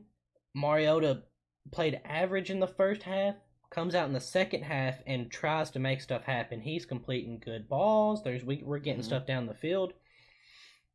We get down there, we go for it on fourth down, we don't get it, team shuts down. You know, like there's momentum shifts. That's how it goes. That's how the NFL is. For sure. So we lose that game. Fast forward to the next week, we play the Falcons, correct? Yes. Arguably Marcus's best game of the year. Not arguably, it definitely is. He was not sacked a single time. Threw for 3 touchdowns in the first half. Yeah. So it's like, okay, this is what Marcus can do with a pocket and everything. Like, this looks awesome. We got some playmakers. Everything looks good. Yeah, we're feeling it. We're feeling it. Next week comes, we're playing the Buffalo Bills. We got like undrafted defensive tackle coming up the middle on Roger Saffold, and it's sacking Marcus. Yeah. We missed 4 field goals. He gets us our defense, our punter, mostly, and then a little bit of help from Marcus. We get good field position. We can kick 4 field goals. You win the game if you hit 3 of them. We don't hit our field goals. We lose the game. Can't blame Marcus. All right? Last week comes around, and Marcus just played terrible. You can blame him. Blame the quarterback if you want. Yeah. He deserves some advantage this week. We're 2-4. Yeah. We've played 6 games. You've lost 4, and Marcus lost you 1. You got 3 other games that you cannot blame on the quarterback. Or at least not solely on the quarterback. Yeah. Right. Did he just pull you up and put the team on his back? No. But I feel like it's hard to do that when you don't have an offensive line. Oh, for sure. Offensive line is the most underrated position in the league. It's the most important. It's the most important thing. You can't run the ball. You can't pass the ball. You can't. Your wide receivers don't have a chance to catch it because they don't have time to run their routes. Exactly. Yeah. And that's another thing. I'm kind of concerned about some of the play design we got going on here. That seems to have been a big time problem for Tennessee just in general over the past several years. Yeah, well, we promoted our tight end coach to offensive coordinator because we apparently did it for Marcus to keep him in the same system or whatever. Yeah, because he had been in a different system every year. Yeah, I'm not so sure how that's going. We just kept trying to throw screens. It was like 3rd and 2. We line up Dion Lewis out here as a wide receiver. Put him in motion. Where does everyone think the ball is going? I wonder. To this halfback that strangely lined up as a wide receiver. Runs around back behind Marcus. They hike the ball. He dumps it off to Dion. Loss of like 3 yards because dude is just blown up because everyone knows what's happening. Everyone knows where the ball's going. Yeah. It's not even a little design trickery to like, okay, we bring in Dion in motion, right? Fake the toss to him, or fake the little screen handoff and dump it off on a slant on the backside or a short hitch. Like to me, some smarter is like, okay, the corners are going to be, like they're going to be ready for that. Like they're going to be expecting the dump off to him. Yeah. We'll just we had 2 wide receivers lined up there. Just have one of them run a quick slant. I didn't mean to just smack my mic there. Have one run a quick inside slant. Boom. The guys are baiting in super hard. You just cut inside, complete the ball, first down. Yeah, so it gives Mariota a choice there. He can read what that inside corner does. Right, but instead it was just like that's a design play. That's not Marcus's fault. People want to be like, I don't know why he threw it to Dion Lewis right there. Like there are design plays in the NFL. That's how this works. Before every play, the quarterback has in their head where the ball is supposed to be going. Yeah, because you're and even the design play for like, all right, we're going for here because we're designing a pick, we're designing a screen. That's the way it works. And even then, in your normal plays, you have what's called progressions, right? So the quarterback's going to have his first read. It's like, okay, during this play against this coverage, I'm going here off the rip. If that's not open, I'm going to number 2. If that's not open, I'm looking at my 3rd or my 4th. If there's nothing there, I check it down or I throw it away. Right? If I see a blitz coming, I check it down. I throw the hot. Like that's how plays work. Right. So, to sum up, I think Marcus is a symptom. I think his play was himself, but I think Marcus as a whole of the year, people that are really hating on him and saying that he's not the guy and stuff, I think that he is a symptom, not the disease. There's too many other problems to justify benching him for Tannehill for the year. Right. It's not just a Mariota issue towards like, okay, if it's really just Mariota, then you bring in Tannehill, he plays better, and you win more football games. And so here's what I think is going to happen. All right. Okay. Lay it on me. They're going to start Marcus. This is not confirmed or anything. Yeah, for sure. We don't know what's happening. Vrabel hasn't given us the intel. We play the Chargers this weekend at home. Ooh. We're going to win. Marcus is going to come out. By the way, real quick, this was a point earlier in the show that I was listening to. Oh, hold on. Breaking news. Ian Rappaport just tweeted regarding the Marcus Mariota thing. Oh, God. The Titans are making a quarterback change. Ryan Tannehill has been informed he'll get the start Sunday against the Chargers. Sources tell me and Tom Pelissero, former number 2 overall pick Marcus Mariota goes to the bench. Lucas, your reaction? I'm upset. breaking news. We've had a couple breaking news segments in this pod. I know, that's crazy. I just think it's early. Yeah, I would think so too. I just think it's early. You know what? But they might be trying to make a point to him. I think they're using him as a scapegoat.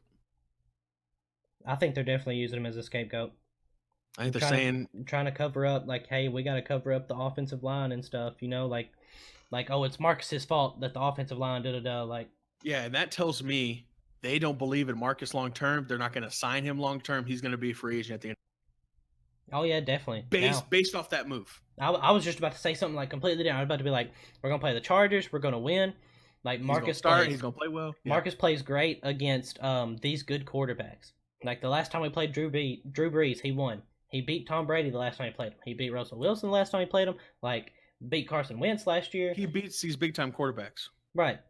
And so like I was like, we're gonna win. Then we're gonna play Tampa Bay, and he's gonna beat Jameis Winston. Then we're going to go to Carolina. We're going to win that game. And then we're going to play Kansas City. And Patrick Mahomes is going to have a hurt ankle. So, boom, we're going to pop off like 4 games in a row before the bye week.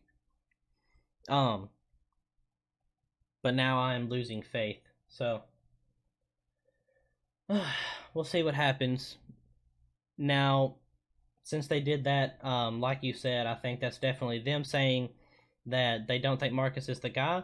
And they want to play Tannehill, not because they think he is the guy, but because they think he gives them a better chance to win. Yeah, and that they will move on from both quarterbacks next year. Yeah, Tannehill, one of them will stay as a. Marcus is going to move on. You still have Tannehill probably on a deal. You keep him you give him a shot to win the quarterback job. Oh, he was on a 1 year. Okay, 1 year. So then, yeah, you're either going to re-sign him as a potential backup, or if he plays well through the rest of the year, you re-sign him for a 1 to 2 year deal. You either have him as a backup, or depending on what you want to do with your rookie quarterback, you draft a quarterback and you let Tannehill and this rookie compete for the job. Mm-hmm. That's what that tells me. But that sucks. I'm super upset about that. I think any problem that Marcus has is because of the Titans. Like you don't just fall off like that. Like a young player like that doesn't just fall off when he's not hurt or anything. Like dude's fine. Yeah, he's gonna get a job somewhere though. I think so. I think definitely. Tampa, because I think Tampa moves on from Jameis Winston, and I definitely think Miami is having issues top to bottom, right? So one of those two teams for sure. I'm Pittsburgh maybe. It kind of depends on what happens with Cam as well, and that whole Kyle Allen situation. What happens with Nick Foles and Gardner Minshew, depending on where they want to go. Right, and he's definitely a backup quarterback at least. Oh yeah, for sure. But I think any problem Marcus has is a problem that the Titans have like we've ruined him when we're so good at that. Yeah. The reason I don't like this is because you're saying we're gonna go draft a quarterback or whatever, right? I would assume. No, like I'm saying that's what the team is saying. Yeah. Unless like miraculously we give Mariota another shot or whatever. Right. I don't think there's any chance of Tannehill being our quarterback. I think it scares me because look at what we did before. Vince Young didn't hit on him. Jake Locker didn't hit on him. Yeah. And apparently Mariota didn't hit on him. I think we did, but it's whatever. I think Tannehill's going to go out there and play bad. Not because Tannehill is necessarily a bad quarterback, but just because he doesn't have the stuff to succeed. And you know what the excuse is going to be? He's just getting the first set of reps with the ones. He's getting into the system. They just signed him. That's what the excuse is going to be. It is. And then it is. Yeah. And people aren't going to blame him. Then people are going to start blaming the offensive line. So the next step in the system, now that we're firing the quarterback, the next step is going to be firing a coach. Hope they keep Vrabel though. We're going to fire the offensive line coach. Vrabel's been making me mad lately. I don't think he ever liked Marcus. He didn't draft the guy, obviously. Yeah. And if you watch all year, I don't think Marcus has ever felt really comfortable in the pocket, given that there was one. Right. And I think it's because they're limiting him. I think the play calling doesn't necessarily suit him all the time. Like, this isn't the system that he made the Pro Bowl in. And if this is the end of Marcus's career with the Titans, I think it is solely on the organization. I do not think it is a Marcus problem. I think it is a Tennessee Titans problem. Yeah, Super upset. That's fair. Yeah, I could tell you're hurting a little bit over there, but that's yeah, that definitely stinks to see. I'm not going to the game Sunday. So Albert Breer, he's a senior NFL reporter for NBC Boston, and he has just tweeted out as well, but it's about an hour ago. We're just looking at it on the pod here. Assuming they don't trade back in, the Jalen Ramsey deal means that the Rams will go 5 years from 2017 to 2021 without a first-round pick. 2017, they sent it to Tennessee for Jared Goff. 2018 to New England for Brandon Cooks. 2019 to Atlanta and to trade down. And then 2020 and 2021 to Jacksonville for Jalen Ramsey. That's terrible. 5 straight years without a first-round pick. That's terrible. Real quick thing. This really breaks my heart that we're moving on from Mariota like this. Like I watched the dude in college for 3 years. Yeah. Loved him with the Titans. My personal best memories as a Titans fan all came from Marcus. Yeah.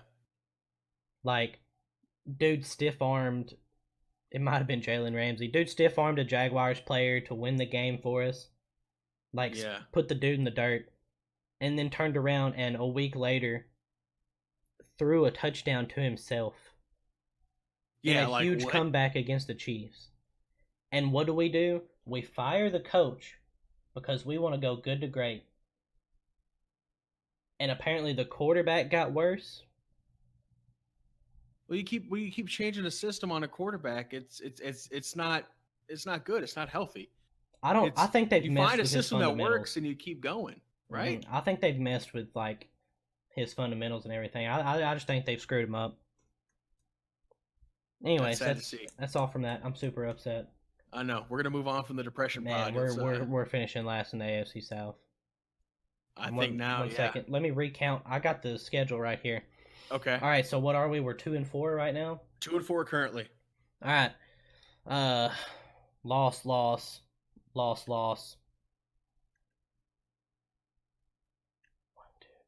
5, 6, 7, 8, 9, 10. Nick Foles is going to be back by week 12, right? Should be, yeah. And then they have a conversation in Jacksonville. We might not win a game the rest of the year. Are you serious? I mean, we play the Chargers next. Then we play Tampa Bay. Should have won that game. I don't know. Yeah, I'd like to see that Tampa Bay game. Mariota versus Win. So 1 versus 2. The locker room loves Mariota, though. Yeah. And so I have a problem with that. I feel like this is a mistake. Like you're splitting the locker room right now. I wonder what the boy is gonna say. The boy's upset. You know the boy's upset. Delaney Walker and Kevin Byard both seemed upset today during the press conference stuff. Just like that it was even a thing. AJ Brown. Mm-hmm. AJ Brown. Some trainers reported this to the media apparently. Hugged Marcus after the game. When like there wasn't really anyone else there, he like pulled him off to the side, hugged him, and AJ Brown was crying. He knew. And so the media asked him about it the next day, yesterday, and he told him that he felt like he had failed the guy. He'd let his quarterback down and that he wanted nothing but the best for Mariota, but he failed him. Oh. That's some heavy stuff right there, man. That's what I'm saying. Anyway, that's some heavy stuff. We got Chargers. Let's say we win the Tampa Bay game. All right, so we win that game. Then we play Carolina. I don't really see a path to victory. I mean, that's going to be a rough game. All right, then we play Kansas City. Loss. Then we play Jacksonville with Nick Foles. Loss. Then we play the Colts. No. We ain't going to win that with Ryan Tannehill. The offensive line the way it is. Okay. Do you think Colts? We will? I don't know, man. I don't think we can win. I think it's going to be more competitive than what you think. I don't think he can get away as much as Mariota can. Home. That's true.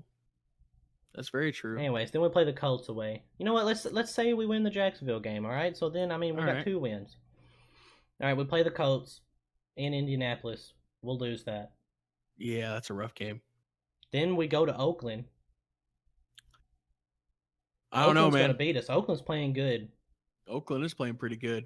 Okay. Josh Jacobs, Derek Carr. Then we play Houston, New Orleans, and then Houston again. Oh, with the way Deshaun Watson's playing right now, man. He's playing out of his mind. He's an MVP candidate, right? The problem that I have with it, he ain't an MVP candidate. He had 2 games where he threw for 150 yards this year. He just went and beat Patrick Mahomes. Are we going to have a whole separate topic here? Deshaun Watson is an MVP candidate right now. I'm not saying he is in the lead. I'm saying he is in the discussion for MVP. No, he's not. He had 2 games where he threw for 150 yards. Okay, and this guy's a winner, right? He put the 6 team games on his back. He lost those games. but he won. Actually, I think they won one of those. Last week he threw or this past week, I think it was 300 something. But the week before it was he threw for like 400. Yeah, on the Falcons. With five touchdowns and no picks. Yeah, he's playing out of his mind. Deshaun Watson's playing good. Anyways, I'm agreeing with you. Okay, look. So all right, so like we did this, and like let's say we do beat Oakland. That's 3 more wins. All right, so we're gonna win 5 games. 5-11. The problem with benching Marcus is that, number one, I think it hurts your locker room. Good up on the season. You're giving up on the season, exactly. You're playing for next year. And by benching Marcus brings something to the team that I don't think Tannehill can bring. And that is that, like, Marcus can go out and it's like the troops can rally around him. Yeah, for sure. Anyways, off the Titan stuff, we talked about that way too long. We really did. We really spent like the past 45 minutes on it. 45 minutes? I don't know if it was 45 minutes or not. It just kind of felt like it. What's next? Yo, it might have been like 45 minutes. We might cut some of that out. Something like that, bro, because we had a couple breaking news reports in there. Mm-hmm. So take it or leave it, Jackson. Oh, yes. This is the brand new segment. Let's get it. Yeah, so everyone, the idea for this is to be like a quick 2-minute deal. I'm just going to pop something off to Jackson. He's going to tell me what he thinks about it. I'm going to tell him what I think about it. We're not going to linger on it. We're just going to, like, boom, instant reaction. Boom, boom. Okay. All right. So you just say take it, or you say leave it, and then you talk about it, right? All right. Okay. 49ers are a real Super Bowl contender. Take it. Take it? Why? I think Joey Bosa, I think their defense, right now they're ranked third, I think, in the NFL at the moment. Richard Sherman's playing out of his mind. Joey Bosa is playing incredibly well. The Italian Stallion, Jimmy Garoppolo, while he is healthy, has shown exactly what Bill Belichick and that new coach Kyle Shanahan can do. I'm buying in right now with San Francisco as a playoff team for sure. I think they're a playoff team, but a Super Bowl contender, I'm not sure. I'm going to leave it for right now just because their rushing game has been insane, and what happens when, maybe some people learn to take that away. Fair point. Up next, Teddy Bridgewater will be a starter in the NFL next year. Take it. Absolutely. Taking it? He has bolstered his resume completely. Sean Payton and development that they have with New Orleans and Teddy Bridgewater, they haven't missed a single beat. Him with the Saints. If the Saints don't convince him to sign a multi-year deal to be the next coming when Breeze is officially done, the Saints are going to miss out on a big-time talent. And Bridgewater, with the way that the quarterback situation is right now around the NFL, he's getting a starting job, and he is securing the bag next year. Absolutely. Take that to the bank. I'm going to leave it. Really? I'm leaving it because my problem with it is that there's a lot of good quarterbacks coming out in the draft this next year. So I'm interested to see. None of which go 4-0 without Breeze. With the Saints, with Sean Payton, with that defense, with Alvin Kamara, with Michael Thomas. You're saying we could plug anybody into that system and they're put going Marcus to go 4-0. in there and he wins. Marcus is 4-0. Ryan Tannehill's 4-0. Oh, Ryan Tannehill definitely is not 4-0. Bridgewater has made several plays and several checks, and he has better IQ than Ryan Tannehill. Sean Payton's absolutely a great coach. Yes, he's underrated. He's definitely a starter. Next up, this is a favorite of mine. Christian McCaffrey will win the MVP. Ooh, right now I think I got to leave it. I think he's definitely a candidate. What if the season ended today? Sorry. Season ended today. Ooh. I think he would be it today. Mm-hmm. I really do. Because I think Mahomes has kind of struggled, Watson, he's in the conversation, but I don't think he passes McCaffrey right now. He has put the Panthers team on his back. Go ahead. I'm taking it because McCaffrey is on pace for around 3,000 total yards and over 20 touchdowns. That's insane. That is crazy. We'll see if he can keep it up. What a talent. So my other take it or leave it is, because I thought we'd get this done before they came out with the announcement, is Mariota is no longer the Titans quarterback. He obviously is not. Yeah, obviously it's not. So last one, Kirk Cousins will be good enough to get the Vikings to the playoffs this year. Well, they're not winning the NFC North because my Packers are taking that. So they would have to be a wild card team right now. I think they could potentially be. I'm gonna leave it right now because I think there's a lot of good NFC teams out there. Mm-hmm. We'll see if he can continue this offensive success later on down the road. Right, we'll see. I'm gonna leave it right now too, but he has been playing a lot better. Really has. Past 2 weeks, crazy. That is it for take it or leave it. I like that section. I like that segment. That was fun. I like going fast. All right. Yeah. Speed it up. So, time for the recap, right?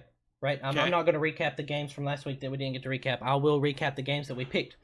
We did Oklahoma at Texas. Oklahoma won that. We did Florida at LSU. LSU pulled it out. We did the Texans at the Chiefs. The Texans won. The Cowboys at the Jets. The Jets won.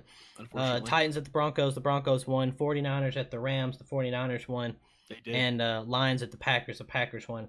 Yeah. Real quick, one more thing on Mariota. I think his confidence is completely crushed, and that's the only thing in my head that I can think of for them to even justify why they did this is because dude just has no confidence. And he's just done. Yeah. All right, so college games for the week. We got number 16 Michigan traveling to number 7 Penn State. Ooh. I'm going to take Penn State in that one. I'm going to take the home team there. I'm not going to lie and pretend like I know a lot about college football, but higher ranked team, home team usually does well. I'm going to take Penn State. Yo, my guy. What's up? It is actually raining. I got my window down. Is it really? Yeah, because it's been like 64 degrees today, so it feels so good. Yes, bro. I mean, it was like 90 today in Fort Worth, so that was great. Well, look, the lights in my fan just breathe heat, man. It's like a little heater. You've been telling me about that. That's rough. Who's your pick? Who'd you pick? I picked Penn State. All right, because I need to put you down. I'm gonna pick Michigan. Oh, okay. Is that just because you want to pick against me, or do you really think Michigan? I don't think Penn State's played anyone. I think 7's a little shallow for them. Yeah. Okay, I can feel that. I'm just gonna say home team. Number 12 Oregon is traveling to number 25 Washington. I will say, when I watched Marcus with Oregon, the year before Marcus, I was an Oregon fan. For a little while. Are sick. Yeah. So the year before Marcus, and then the years with Marcus, I watched Oregon. Once Marcus left, I was like, I don't care about this team. I just care about Marcus, and he's with the Titans. So woo. Yeah. Woo. Not anymore. Man, you really are upset. I will say that I feel like Washington is one of those teams that always upset them when they were going on. But I'm going to pick Oregon. Same. Quack quack. I'm going with Oregon too. Sweet. I'm gonna go with the Ducks. All right, I got Lucas. By the way, I think their quarterback is pro ready right now, and he'll be drafted pretty. Hey, we might. You know what? Keep on going with the Oregon trail. Look, this is Tennessee's options, right? Let's say we go all in on drafting a quarterback. We can get the Hawaiian quarterback that's had a lot of injury problems in Tua. You know, Tua. We've had that Marcus Hawaiian injury problems. Jalen Hurts. Or we can go. We ain't gonna get Jalen Hurts. Or we can go to the Oregon guy and get the Oregon guy, which we've had that. And we know how that's apparently worked for us. So that's how you go, Oregon. So we're not doing Thursday night football or Monday night football. The Monday night game is like the Patriots and Jets. I didn't want to do that. Yeah. And the Thursday night game is like the Chiefs and someone else that I didn't think was good enough. Okay, fair enough. So who are our games this week? So we got the Texans at the Colts. Ooh, that's gonna be a good game. Big game. It's a huge game for the AFC South that I no longer care about. I'm taking Deshaun Watson. I'm taking the Texans. All right, I am going with the Colts because I believe in that coach. He's a good coach. Ravens at the Seahawks. I'm taking Seattle. Seattle at home. That's a very rough place to play in. Russell Wilson's been playing out of his mind. I'm also taking the Seahawks. Saints at the Bears. Bridgewater's still playing this game, yeah? I think so, because Breeze ain't back yet. Yeah, well, they put him on IR, so he can't come back for a minute. Oh, well, he's going to play his toughest defense that he's played yet. But I think that Trubisky's still out. I'm going to go New Orleans. I'm going to go Sean Payton. Yeah, I'm also going New Orleans. Trubisky's out. He's been out. Man, I didn't even know this. Bro. Yo, we missed 1 week at the pod, and Lucas is losing. That's it. I'm losing it, bro. All right, Chargers are going to the Titans Sunday. It's like a 3:30 game. Bro. Oh, I'm picking Chargers. I already got it written down. Chargers, when bro. you told me, did you see me flip over and start writing stuff down? Yes, I did. I changed my pick instantly because I picked my games before so that I don't have to write them down. Yeah, I'm taking LA for sure. Oh yeah, 100% taking LA. I think they're terrible. I get some picks right this week. Jesus, I think they're miserable. Eagles at the Cowboys. All right. I know exactly who you're going to pick. I'm going to tell you what, though. My boys are going to come roaring back. We're going to get a fire. Prescott's going to go on a tear, okay? Zeke's going to get 150 yards for sure, okay? We are going to mess up the Eagles, my friend. They're coming back to town. Last year, we beat them twice. We're going to continue the streak. Come on, Cowboys. I need something to cheer for. The past 3 Sundays have been actually depressing. I'm putting my faith in you. Come on. Fly, Eagles, fly. I just what you were going to say. Yo, if you guys on YouTube, I can just see Lucas right now. He's doing the whole Eagle thing. Fly, Eagles, fly. Flapping the wings. Oh, my God. I just have no faith in the Cowboys right now after losing to the Jets. Like, there's something going on. And I don't know what needs to be changed. Like I can look at the Titans and I know, like, you need an offensive line, and then you would be better. The team, you would have a chance of winning games, but you do not stand a chance of winning games with the line that you have right now. And I look at the Cowboys, and I'm like, I don't know what your problem is. Yo, give us Sean Payton. We're going to back-to-back Super Bowls. Boom. Tell me right now. With the roster we have right now, give us Sean Payton, and we're going to back-to-back Super Bowls. That's right. I hope y'all can hear this rain. You know what? If there's a space in here where we're not talking and you just hear some rain, all right, you need to take it, you need to clip it, put it on a loop, fall asleep to it tonight. It's beautiful. Magical sounding. Beautiful sound. Absolutely. You will sleep like a baby. Lucas, that's our pod, man. I missed it. Yo, this was crazy. We had some breaking news on the pod. We had a couple breaking news things. We did. Yo, real quick, another take it or leave it that I had for last week. Oh yeah. Minshew Mania will keep Foles on the bench. No, leave it. Foles. I thought Foles you'd like that. Foles is a Super Bowl MVP. Minshew just has a mustache. Yeah, I thought you would love Minshew, that. Bro.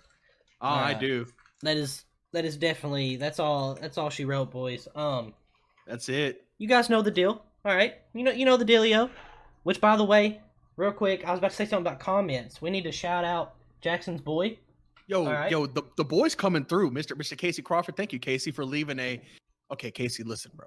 I know you're listening to this right now. All right. Look.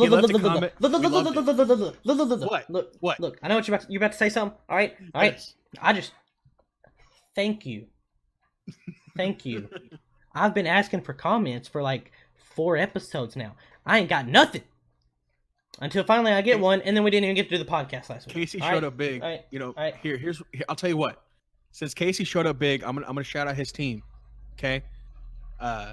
South Lake Carroll High School, the Dragons. They've been playing incredibly well. They're going for their 9th state championship title. In December this year, he's getting tickets. I told him, I said, if the Dragons get there, I might just have to go with you. So we'll see. So shout out to the Dragons. Shout out to Casey. Thank you so much for leaving the comments. Like, comment, subscribe, follow us, download us, leave a 5-star review. We're on everywhere where podcasts can be heard. I don't care what. I don't care. Leave us a review. All right. I just want some interaction. You don't have to give me a 5-star. You can give me 4.5. That's okay. It's okay. Let me think of anything. We're on Google Podcasts, Apple Podcasts, Spotify, and all of that. Real quick before we end the show, last little thing, and then we'll wrap it up. Shout out to the boys in the community. Definitely lost a big time member. Matt Neely died unexpectedly. So everybody, if you listen to the podcast, pop a drink, pop a cold one, pop a seltzer, drink one out for the boy. Definitely will be missed on the boys podcast for sure. Yes, yes. And on that note, the Titans owner Amy Armstrong even said something about it. So he was a big deal with the Titans Twitter. He did a lot of the editing process and stuff for Bussin' with the Boys. Yeah. Dude was a super fan, loved his stuff on Twitter and everything, and he was a huge Marcus Mariota fan. Yeah. I don't know why you did this, Titans. Why you gotta do this to the boy? I don't know, man. I don't know what's going on. I want everyone to know that he would be fighting. All right. He really would. He'd be at the stadium right now, shotgunning a seltzer. I've seen him on my timeline. This dude really would be. Awesome guy. Also, they Hang 10 HANGTN website I got this shirt from. They are selling a Matt Neely shirt. He had a custom jersey. It said like Neely, and then his number was always 69. Dude was awesome. So it says that on the back, and then right here it says for the boys. Okay. You should definitely go buy one of those shirts. Those shirts are awesome. All the proceeds are going to his family to help them pay for everything and all the problems and all that. And I think they've made like $20,000, something ridiculous. It's awesome. It's super cool that the Titans Twitter and fan base was able to put some stuff aside with how we're split over the quarterbacks to like kind of regroup for that. But of course, what happened today is going to take some away from that, but I don't think it should. So right, for sure. Shout out to the boy, Lucas. That's episode 10, man. That's crazy. I love Deuces. I love it, man.